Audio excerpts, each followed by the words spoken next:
എൻ്റെ ബർത്ത്ഡേ ആയതുകൊണ്ട് എൻ്റെ ഉമ്മക്ക് സർപ്രൈസ് ആയിട്ട് കേക്കും ഗുലാബ് ജാമും വാങ്ങി തന്നു.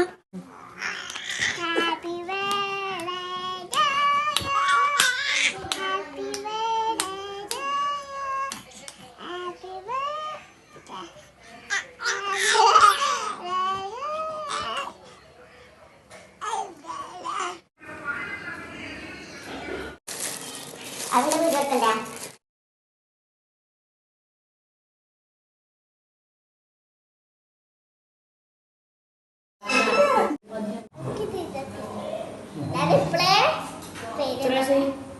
Happy birthday to you. Happy birthday to you.